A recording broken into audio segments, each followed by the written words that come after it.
Vamos lá? Em primeiro lugar, pessoal, boa tarde a todos. Boa tarde. Meu nome é Vinícius, vocês podem me chamar de Vini. Hoje sou o chefe do trem e vou estar com vocês durante o nosso passeio, tá? Que vamos levar vocês para uma viagem de volta ao passado, tá? Quem quiser filmar, pessoal, podem filmar, fotografar. Fiquem à vontade, tá, pessoal? As filmagens ajudam na divulgação do nosso passeio, tá? Nós vamos começar a nossa viagem nos transportando para 1856. Porque nessa época, a Inglaterra... Perdão, 1859. Porque nessa época, pessoal, a Inglaterra recebe uma ilustre visita.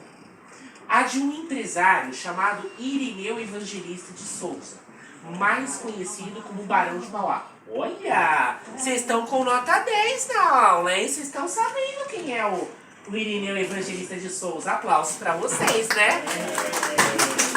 Bom, né? O que visava o Barão de Mauá nessa época? A construção de uma ferrovia para facilitar o transporte do nosso ouro verde, que é o café, do interior paulista para o Porto de Santos. Por isso, ele consegue convencer os ingleses a ajudá-lo na construção da ferrovia, assim como o governo imperial da importância da sua construção. E no dia 16 de fevereiro de 1867, os ingleses fundam a primeira estrada de ferro no Brasil, que se chama São Paulo Railway Company. O grande desafio a ser vencido entre o Planalto e a Baixada Santista era o quê?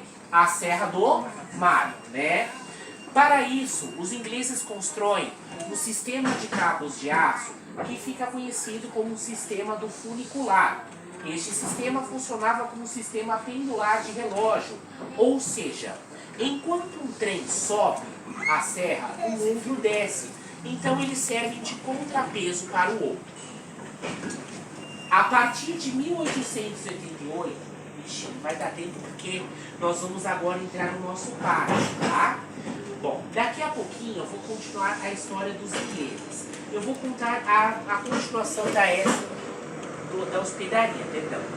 Agora é para falar do nosso acervo, tá? Eu vou falar primeiro da Santos Jundiaí. Em 1946, a ferrovia ela é nacionalizada, ela é devolvida para o governo do Brasil e hoje passa a se chamar Estrada de Ferro Santos a Jundiaí, que é o nome mais conhecido até os dias de hoje. Primeiro carro, aí se você quiser filmar, pode filmar o carro, tá? É um carro bar, é um carro buffet da década de 20, da Companhia Paulista de Estradas de Ferro. Logo atrás, escrito inspeção, carro dormitório, também da década de 20, também da Companhia Paulista, tá? Pessoal, cada janelinha corresponde a um quarto, a uma cabine. E nessa cabine você tinha à disposição uma cama, que podia ser uma cama de solteiro, um beliche e um toalete.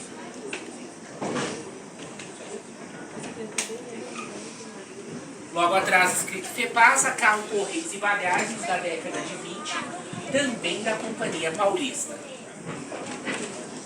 Logo atrás, escrito SPR, nós temos a Locobrec. A Locobrec é uma locomotiva a vapor inglesa. Ela é do ano de 1900, fazia parte do segundo sistema do funicular da Serra do Mar. Um Cabuse de 1917, um carro tanque da década de 30. E na cor cinza com a frente branca, nós temos uma Berkshire, uma locomotiva a vapor de fabricação escocesa de 1938. Logo atrás, um ano mais nova, nós temos a V8. A V8 foi fabricada pela GE, é uma General Electric que pertenceu à Companhia Paulista de Estradas de Ferro, extensão das pontes e viadutos, né? o carro-restaurante da Companhia Paulista de Estrada de Ferro. Essa casa, pessoal, ela é do ano de 1908. Ela pertencia ao engenheiro-chefe do nosso pátio. Todo o seu material vem importado. As telhas vieram da França, de Marselha. A madeira de pinho-de-riga vem da Irlanda. E os tijolos que fazem a base são importados e vieram da Inglaterra, tá? Lá nos fundos, naquele prédio cinza, nós temos a faculdade AMB Morumbi. Naquele prédio, pessoal, funcionava o antigo prédio da Alpargatas, né? Que era uma fábrica de sapatos. Logo atrás, carro, correios e bagagens da década de 50. Notem, pessoal, que ele está todo pichado, pessoal. É assim que chegam os trens pra gente. Eles chegam pichados, eles chegam deteriorados, faltando banco, faltando janela. Eu vou falar disso pra vocês já já. Aqui embaixo do viaduto Alcântara Machado, funciona a nossa oficina. É aqui, pessoal, que chega todo o material que usamos no restauro dos trens. Essa na cor vermelha é a nossa pimentinha da Estrada de Ferro Santos Jundiaí. Não é o pimentinha do Sampaio Correia, tá, pessoal? É devido a essa cor vermelha, né? Ela foi fabricada em 1949. Carro de segunda classe da São Paulo Railway, da década de 20. Lá nos fundos, uma Boxer de 1921, uma das primeiras locomotivas elétricas do Brasil. Ela chama Boxer, e é Boxer, não é porque ela luta box, tá? Este vagonete ele é chamado de Serra Breque. O Serra Breque, aquele atrás do muro, tá, pessoal? O Serra Breque trabalhou no primeiro sistema do funicular da Serra do Bar. Além de conduzir o freio, ele era o freio do trem. E esses dois últimos vagões são vagões de rede aérea. Rede aérea são esses rios que fazem a alimentação dos trens metropolitanos. Do outro lado dos trilhos, aí se quiser pode filmar, tá? Do outro lado dos trilhos está a vila ferroviária da estação da Moca, né? Ao longo da estrada de ferro você tinha várias vilas onde os funcionários podiam morar com suas famílias, né? A estação da Moca está a mais ou menos 200 metros de onde nós vamos parar. Desde 92, pessoal, a operação da ferrovia é feita pela CPTM, que é a Companhia Paulista de Trens Metropolitanos. São os trens que hoje usamos para ir ao trabalho, à escola, à faculdade, aos nossos passeios de fim de semana e aos nossos compromissos de dias de semana. No ano passado, as linhas 7 Rubi e 10 Turquesa foram unificadas num serviço chamado 710. Então, os trens passaram a ir direto de Jundiaí até Rio Grande da Serra, sem precisar de transferências nas estações Brás ou Luz, né? E com isso, também aqui do lado, também passam os trens cargueiros da concessionária MRS Logística. Pessoal, este ramal que nós estamos, ele é um ramal histórico. Por aqui, por volta de 1888, imigrantes de diversas nacionalidades, né, como Espanha, França, Alemanha, Inglaterra, Itália, Japão, enfrentaram uma viagem de 3 meses em alto mar. Eles tinham como destino o Porto de Santos. Por que eles vinham para o Brasil? Não apenas atrás de fugir de conflitos como a Primeira ou a Segunda Guerra Mundial. Eles também vinham atrás de melhores condições de vida. Por isso os imigrantes, como eu falei para vocês, eu falei dos navios, eles passavam de 2 a 3 meses no mar, desembarcavam no Porto de Santos e subiam a serra com trem. Na subida da serra com trem, eles paravam na hospedaria, que foi construída em 1878. Na hospedaria, os imigrantes passavam pela vistoria de malas, passaportes, documentos, tomavam as vacinas. Depois de 40 dias, eles se iam para o exterior para trabalhar nas lavouras de café, né? Eu falo por conta do trem metropolitano. Pessoal, a nossa estrela hoje é a Martinha. Eu sei que os ferroviários chamam ela de Dona Marta, mas como eu conheço a locomotiva desde a infância, para mim eu chamo ela de Martinha. A Martinha, ou a Dona Marta, foi fabricada na Filadélfia em 1922 pela empresa Baldwin Works. né? Uma empresa de locomotivas, né? Ela veio para o Brasil para fazer serviços da Estrada de Ferro Central do Brasil, que liga São Paulo ao Rio de Janeiro. No Rio de Janeiro, ela fez as obras do Aterro do Flamengo e desmanche do Morro do Castelo. E no estado de São Paulo, ela fez serviços no Pátio do Pari e em Cachoeira Paulista até a década de 1962.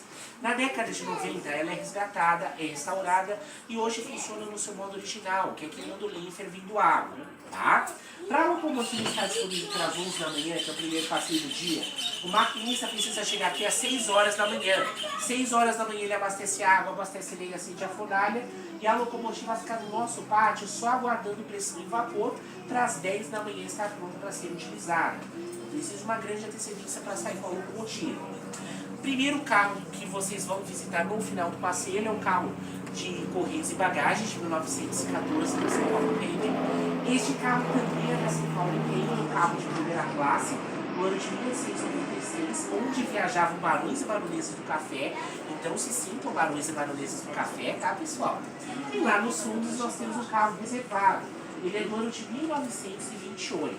Naquele carro viajavam as autoridades da época. Presidentes, governadores, senadores, políticos, fazendeiros, industriais, escritores da ferrovia, diretores da ferrovia, e também era utilizado para locação de velórios, tá? Mas fiquem tranquilos, tá, pessoal? Não tem nenhum espírito naquele carro para assombrar a gente não, tá? Naquele carro reservado, foi transportado o corpo do Alcântara Machado, que é o escritor que dá nome à Rádio Leste. Como vocês viram, pessoal, muitos dos trens que estavam no pátio, eles não estavam assim no passado. No passado, eles eram bastante utilizados. Mas com o passar dos anos, houve, por exemplo, uma série de fatores que ajudaram no abandono dos trens, né? Como, por exemplo, o crescimento do transporte rodoviário, o aumento a privatização das estradas de ferro pelo governo federal, a escolha do governo de seguir só com trem de passageiro e não com trem de carga, porque trens diários de passageiro só temos 2, que liga Belo Horizonte a Vitória no Espírito Santo, e outro que vai de Paropebas a São Luís no Maranhão, né? Então, por conta disso, pessoal, os trens ficavam abandonados. E eles eram vítimas do tempo, da chuva, de moradores de rua, de pontos de venda de drogas, né? Mas aí, pessoal, entra um personagem na nossa história, que é o Patrick Dollinger, um francês naturalizado brasileiro. Ele viu a decadência das estradas de ferro e ele teve a ideia de criar uma associação em prol da preservação ferroviária. E assim ele dá vida à ABPF, que é a Associação Brasileira de Preservação Ferroviária, né? A ABPF hoje se dedica aos esforços da preservação da malha ferroviária. Todos nós aqui no trem fazemos um trabalho de forma voluntária. Eu, o Lucas, o Herbert, os 2 maquinistas e a Karine e a Sandra na bilheteria, né? Todos nós aqui somos voluntários. Durante a semana temos nossas atividades como trabalho e estudo. E fins de semana, damos um pouquinho de tempo para dedicar à memória ferroviária. Aqui nós não contamos com a ajuda do governo, então quem faz preservar a ferrovia são vocês, através desse bilhetinho que vocês têm em mãos. E esse bilhete é a nossa verba, todo o dinheiro ajuda no restauro dos trens. Portanto, hoje, pessoal, muito obrigado por vocês estarem aqui, tá? Ajudando a nossa história do Brasil, de São Paulo e das ferrovias. Uma salva de palmas para vocês, né? Agora, vamos imaginar que nós estamos numa cena de um filme preto e branco, com vocês sendo imigrantes, né? Que estão vindo do outro lado do mundo, né? Depois de uma viagem de 3 meses e que ainda vão enfrentar uma viagem de 6 horas. Eu vou autorizar o trem, e este trem tem como destino a Estação Brás. Vou autorizar a partida do trem, tá? Corrigido. Então, pessoal, mantenha os bilhetes em mãos, porque eu vou passar picotando. Na ferrovia, quem não tem bilhete é o clandestino. Clandestino é jogado pela janela, tá? Então, uma boa viagem a todos, até São Paulo, até o Brás.